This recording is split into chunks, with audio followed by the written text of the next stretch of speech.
2,000 meters is the altitude where a team of German engineers built gigantic GAA phalanges in 2016. They positioned these structures on the dry hills of the Sahara to capture moisture. Why hang netting over the mountains in such a remote area? The landscape seems devoid of resources. However, the elevation allows the system to intercept clouds that lower valleys miss. The process is only gaining momentum. One can notice how the frames stand more than 6 meters high each, facing the prevailing wind. At first glance, the mesh looks passive, but in reality, it forces gas mist to change into real water. Small drops of condensed liquid form on the net and merge. They are slowly collected in a stream of cooled, drinkable water. This resource was once considered a rare luxury in this desolate country. The collected fluid moves quietly to the storage phase. Hundreds of days is the length of time the dry season can last in the anti-Atlas region of southern Morocco. This area has been forgotten for decades, closed between the relentless dry winds of the Sahara. Rain only falls here a few times a year, leaving the landscape parched and barren. Why is the water found in the valleys impossible to drink? Pools of liquid accumulate on the valley floor, but the groundwater hits the surface with salt and full minerals, making the remaining puddles inedible for people. At first glance, water sources seem available, but in reality, they are unfit for human survival. Consequently, about 60% of the population does not have running water at home. One can notice how women and children walk over rocky hills every morning to retrieve a few buckets of water. This daily struggle is a burden not only for everyday life, but also for education, healthcare, and agriculture. But this is just the beginning. Ironically, thick mist covers the Atlantic Ocean and often asks these mountains to disappear within a few hours, untouched and wasted. This climatic paradox inspired the German Water Foundation to work together with local engineers. They launched a daring idea known as water out of mist oogst. They called the CloudFisher a system that absorbs moisture directly from the air. The equipment gradually condenses the vapor and converts it into really drinkable water. This invention was developed by the Water Foundation in collaboration with industrial designer Peter Trautwein in Munich. The technology oogst water. Out of mist provides a hidden water source in the air that most people would never expect. 18 months of testing were required to validate the equipment before the project could proceed. The German scientists began this initiative by traveling to Morocco to investigate the location itself. They noticed that the Atlas Mountains near the Atlantic Ocean often have thick morning mist. One can notice the fog drifting over the slopes. But this is just the beginning. Why did the researchers focus so intensely on this atmospheric moisture? At first glance, it looks like simple weather. However, during field research, they found a clear sign of high humidity on rhododendrons and tree trunks. Analysis showed the mist contains a large amount of water vapor ready for conversion. The team worked together with local communities to choose the right location for the pilot project. It is visible how they tested different types of nets in the field. A special three-dimensional net was finally selected for the task. It seems simple to install a barrier, but in reality, only this structure provided the best water reception efficiency. The process is only gaining momentum. Because durability is key in these mountains, the nets were mounted on solid steel frames. Consequently, they formed a gigantic mist wall. The CloudFisher system is designed as a huge gas wall that blows air-waterproof winds from the Atlantic Ocean over the slopes of the anti-Atlas Mountains. One can notice the collection process on the mesh surfaces. The captured liquid is now ready for use as clean water. Almost 1 meter of depth is required for the foundation coves dug into the rough soil of the Atlas Mountains. After careful research of the terrain and wind patterns, the German engineers began preparing the base for the water collection system. Why hire local workers alongside the technical team? It would seem easier to simply bring a specialized crew to handle the construction, but the indigenous people possess crucial familiarity with the rough soil and the climate, ensuring the stability of the structure against the Atlantic gusts. These coves serve as the critical anchor points for the steel support poles. On the rough, rocky slope, the engineers and the villagers start to carry the heavy steel frames one step at a time.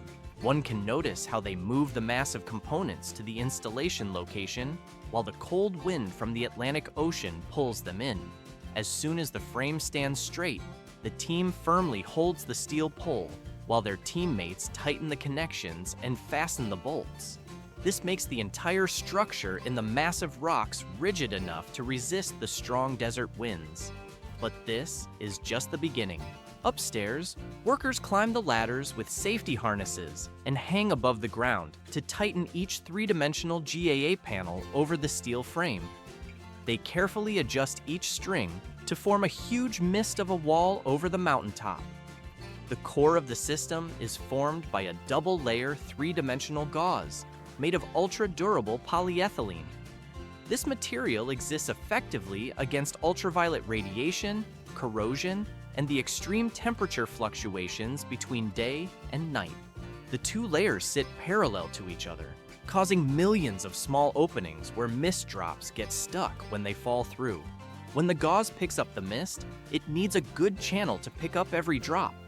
At first glance, attaching the collector seems like a simple mechanical task, but in reality, it guarantees the water yield of the entire station. The technician holds the V-shaped composite gutter in place and then turns each hook and steel bolt to firmly attach it to the gauze frame. Each connection is carefully adjusted to ensure that all condensed drips flow in the gutter and in the container without losing even one drop. Finally, they secure all connection points to ensure that the gutter is firmly attached to the frame and does not slide in hard wind. Each contact point is turned back again so that the water flows straight into the container without loss.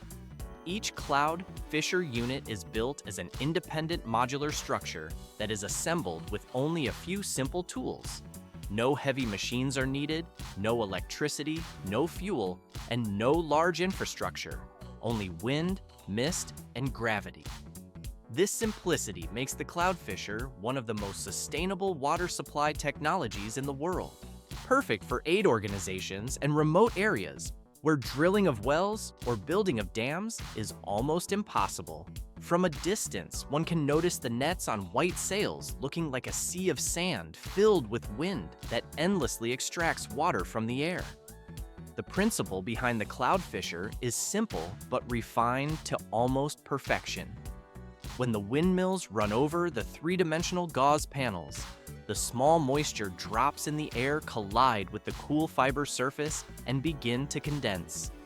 It is visible how at first they form small, shiny crawls on the gauze. As more droplets are created, they melt together into larger droplets, controlled by gravity and the sliding frame. It gets more complex further on. These droplets slowly slide down and fall into the hole parallel to the ground. From the hole, the water flows through a closed plastic guide system to a central storage tank that is hundreds of meters or even kilometers away. The result is a closed, elegant, and sustainable cycle where mist becomes water and the resource flows calmly to support life.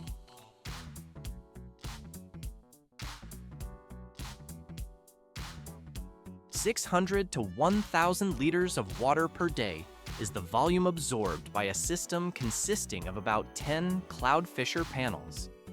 Why does the equipment continue to function even during the hottest months with temperatures above 40 degrees? The air seems completely cloudless and dry to the naked eye. However, the specialized mesh captures microscopic moisture, allowing the cloud fishermen to extract clear drips constantly. This technology provides thousands of people in the clear desert with a steady supply of clean water. But this is just the beginning. Local residents recall how they used to spend 3 to 4 hours every day collecting merely 20 to 25 liters of liquid, which was barely enough for family needs. Now, With the CloudFisher system, one can notice how easily water flows when they just turn the tap open for cooking or bathing. Residents even water plants, a luxury that was once unthinkable in the arid desert environment. However, this resource is really not free, as the German team has established a sustainable business model around it.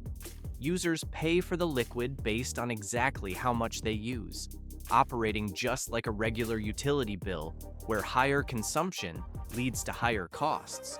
On average, the price is set at about $1.20 to $1.50 per cubic meter. At first glance, charging for water might seem harsh, but in reality, this approach helps prevent waste and stimulates the careful use of precious water sources in such an extremely dry environment. For people in the lowest income groups who cannot afford this option, the struggle remains severe. They walk almost 3 meters a day to reach river water sources outside the remote mountainous areas of Morocco. It gets more complex further on. These individuals spend hours digging out liquid with hand-graved sacks, fully knowing it is unsafe for consumption, but they have no other option because it is the only source in the Weiden area. One can see how they carry heavy jerry cans weighing almost 20 kilograms tied to their backs, taking slow, strenuous steps. Meanwhile, back at the CloudFisher system, the scale of operations has expanded significantly. From the spring of 2016 to the end of 2018, the German team filled the world's largest waste treatment facility worldwide in Morocco. With more than 1.90 meters, 3D GAS now supplies clean water to 15 villages. This network supports 1,250 people and a local school, while also sustaining local agriculture and 7,000 head of cattle. So far, 31 cloud shards have been installed across the terrain, and this is not the limit. They are all connected by 26 kilometers of pipelines leading into 5 storage tanks, with a total capacity of almost 1,000 cubic meters. On average, every square meter of gas collects 22 liters of water per year. In total, the 31 cloud fishermen can produce more than 36,000 liters of water per day, which comes down to tens of millions of liters per year. What makes the system even more impressive is that it does not use energy, requires almost no maintenance, and works as a one-time investment that goes along for years, remaining completely environmentally friendly.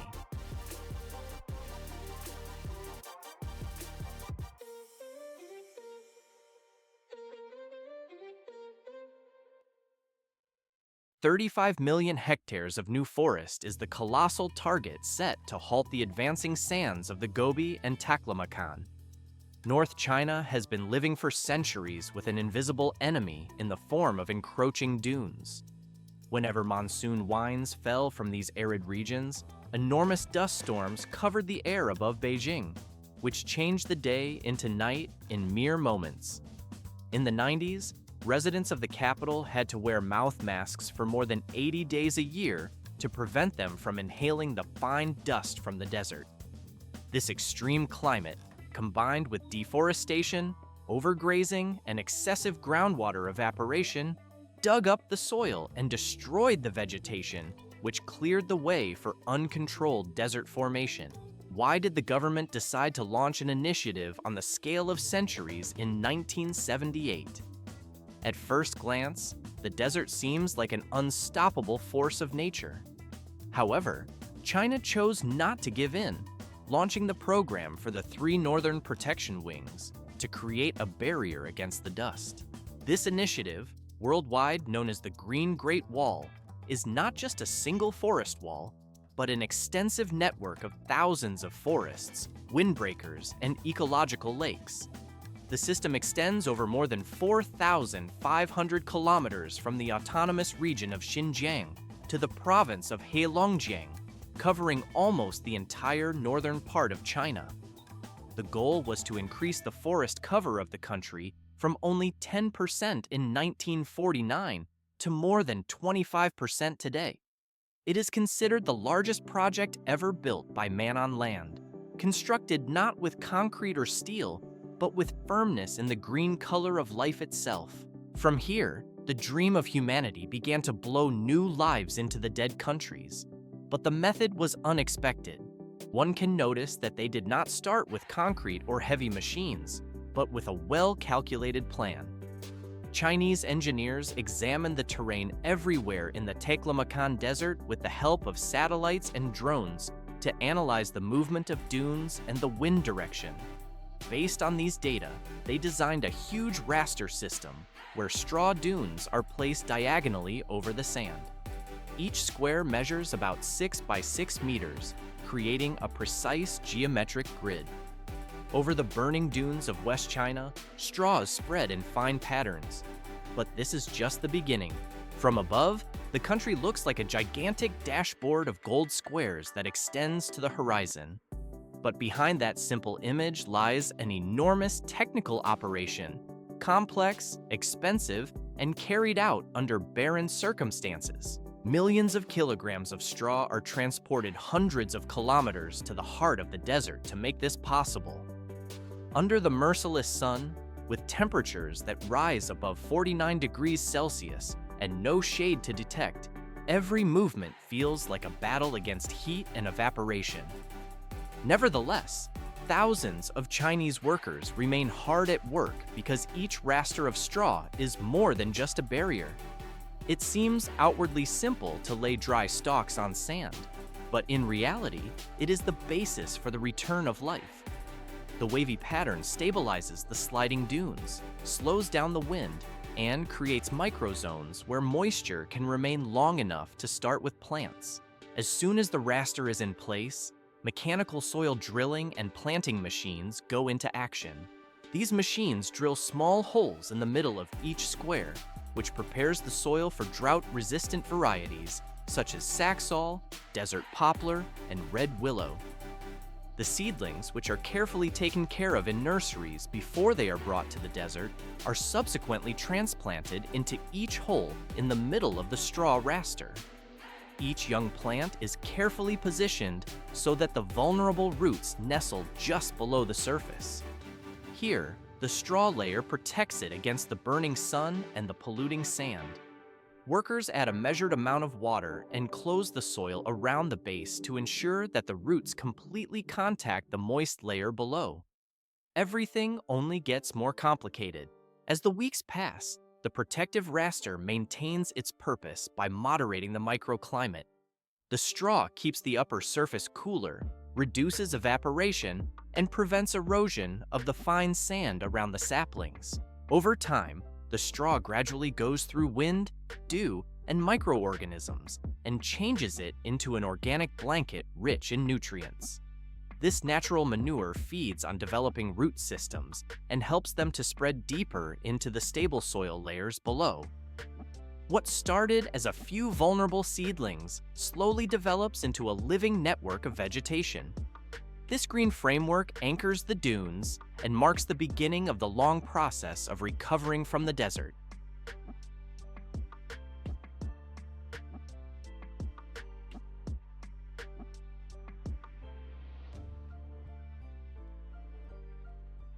Thousands of roots anchor into the sand, starting the recovery process.